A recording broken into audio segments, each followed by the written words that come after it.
दोस्तों, पार्टी तहलील की मुबैना कोशिश के खिलाफ तहरीक इंसाफ के चेयरमैन इमरान खान ने सुप्रीम कोर्ट से रजू कर लिया। दरख्वास्त में कहा गया है कि खौफ और गिरफ्तारियों के जरिए तहरीक इंसाफ को खत्म करने की कोशिश की जा रही है। दरख्वास्त में कहा गया है कि कोर कमांडर हाउस लाहौर दरअसल जिना हाउस और कानूनी तौर पर सिविलियन इमारत है। जिना हाउस हमले की मुबैना मुलजिमान का फौजी अदालतों में ट्रायल खिलाफ कानून है। दरख्वास्त में मौक़िफ़ इख्तियार किया गया है कि खौफ और गिरफ्तारियों के जरिए तहरीक इंसाफ को खत्म करने की कोशिश की जा रही है। दोस्तों, पाकिस्तान में इन दिनों तहरीक इंसाफ से ताल्लुक रखने वाले किसी सियासी रहनुमा की प्रेस कॉन्फ्रेंस की खबर सामने आने पर ही गुमान किया जाने लगा है कि वो पार्टी से राहें जुदा करने वाला है। हालिया चंद रोज के दौरान पीटीआई के कई मरकजी और जिलाई सतह के रहनुमा प्रेस कॉन्फ्रेंस के जरिए पार्टी से अलहदगी का ऐलान कर चुके हैं और ये सिलसिला बदस्तूर जारी है। इमरान खान की गिरफ्तारी के बाद 9 मई को होने वाले पुरतशद्दुद मुजाहिरों में फौजी तनसीबात पर हमलों के बाद मुल्क के सियासी माहौल में आने वाली तब्दीली वाज़ेह तौर पर महसूस की जा सकती है। दोस्तों, अगरचे तहरीक इंसाफ के चेयरमैन इमरान खान 9 मई के पुरतशद्दुद मुजाहिरों से लाताल्लुकी का इजहार कर चुके हैं, लेकिन मुबस्सिरीन बदलते हुए सियासी हवा का रुख को इन वाक़यात और उन पर हुकूमत और एस्टेब्लिशमेंट के रद्दअमल का नतीजा करार दे देते हैं। इमरान खान ने सियासी रहनुमाओं की पार्टी से अलहदगी के ऐलानात पर अपने एक हालिया रद्दअमल में कहा था कि हमने तो पाकिस्तान में जबरी शादियों के बारे में सुन रखा था, मगर तहरीक इंसाफ के लिए जबरी अलहदगियों का एक नया अजूबा मुतारिफ करवाया गया है। दोस्तों, हुक्मरान जमातों के तहत पीडीएम और पीपल्स पार्टी की इत्तेहादी हुकूमत इमरान खान और उनकी जमात को 9 मई के वाक़यात का जिम्मेदार करार देती है और पाकिस्तान की फौज इन मुजाहिरों में मुलविस अफराद के खिलाफ फौजी एक्ट के तहत कार्रवाई का ऐलान कर चुकी है। ताहम पाकिस्तान की सियासी तारीख पर नजर रखने वालों का कहना है कि तहरीक इंसाफ को जिस सूरत हाल का सामना है, बाज़ एतबार से वो माजी से मुख्तलिफ तो हो सकती है, लेकिन नई नहीं है। दोस्तों, institute of historical and social research के डायरेक्टर पाकिस्तान की सियासी तारीख पर गहरी नजर रखने वाले डॉक्टर जाफर अहमद कहते हैं कि हमें पाकिस्तान के बाद खुद मुल्क बनाने वाली सियासी जमात मुस्लिम लीग को तकसीम का सामना करना पड़ा। नवाब इफ्तिखार हुसैन ममदोट और हुसैन शहीद सहरवर्दी पार्टी पॉलिसी से मुतमईन नहीं थे, तो उन्होंने पार्टी छोड़कर अलहदा सियासी जमातें कायम की। डॉक्टर जाफर ने कहा कि माजी में बाएं बाजू के नजरियात की हामिल नेशनल अवामी पार्टी वली खान ग्रुप और भाषानी ग्रुप में तकसीम हुई और दोनों ही का दावा था कि वो हकीकी जमात है। दोस्तों, डॉक्टर सैयद जाफर अहमद के मुताबिक ये ज्यादातर नजरियाती बुनियादों या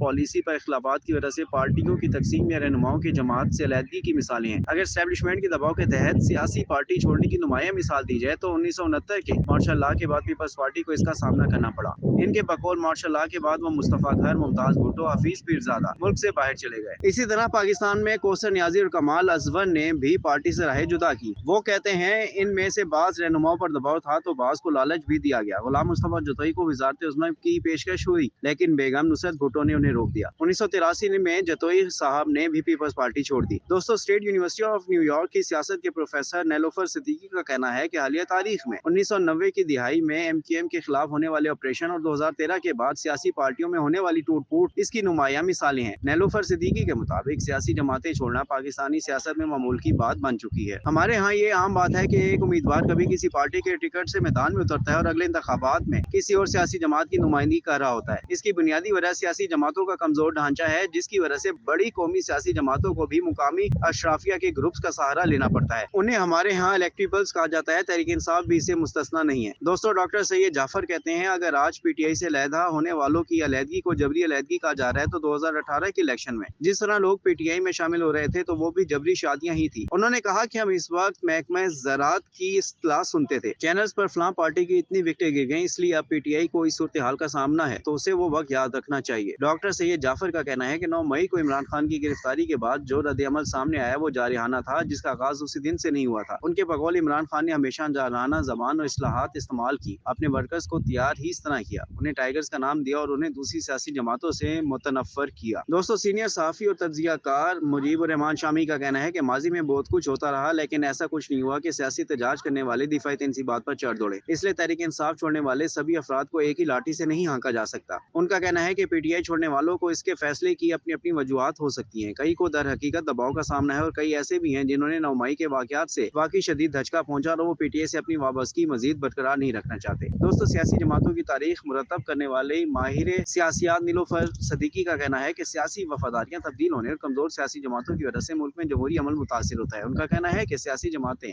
जब निचली सतह पर अपनी तंजीमी ढांचे को मजबूत नहीं करेंगी और बासर अफराद पर इन्हिसार करती रहेंगी तो वो कभी मजबूत नहीं होंगी। दोस्तों, डॉक्टर जाफर अहमद पाकिस्तान में सियासी अमल में एस्टेब्लिशमेंट की मुदाखलत को सियासी जमातों की कमजोरी का बुनियादी सबब करार देते हैं। उनका कहना है कि पाकिस्तान बनाने वाली जमात मुस्लिम लीग भी कोई मजबूत सियासी जमात नहीं थी, बल्कि वो एक सियासी प्लेटफॉर्म था जिसका एक नारा था, मुस्लिम है तो मुस्लिम लीग में आ। लेकिन इसके पास कोई नजरिया नहीं था। वो कहते हैं कि ऐसा नहीं है कि नजरियाती जमातें तकसीम का शिकार नहीं हुई। नैब और पीपल्स पार्टी नजरियाती जमातें थी, लेकिन उन्हें भी सूरत हाल का सामना करना पड़ा, जिसकी वजह पार्टी के ढांचे में कमजोरी या नजरियात से ज्यादा एस्टेब्लिशमेंट की सियासी मुदाखलत थी। दोस्तों, मुबस्सिरीन के नजदीक दाखिली सियासत में बैरूनी मुदाखलत के इल्जामात का ताल्लुक आलमी सियासी सूरत हाल से भी रहा है। सहाफी और तज्जियाकार मजहर अब्बास का कहना है कि माजी में एस्टेब्लिशमेंट सियासी जमातें बनाती और तोड़ती रही है, लेकिन पीटीआई को दरपेश हालात में दो पहलू माजी से कदरे मुख्तलिफ हैं। पहली बात यह है कि जो रहनुमा पार्टी छोड़कर जा रहे हैं वो सियासत से लाताल्लुकी का इजहार भी कर रहे हैं। वो मुस्तकबिल में इस फैसले में कायम रहते हैं या नहीं, ये तो आने वाला वक्त बताएगा। लेकिन जमात छोड़ने पर इस तरह सियासत से लाताल्लुकी का रुझान माजी से कदरे मुख्तलिफ है।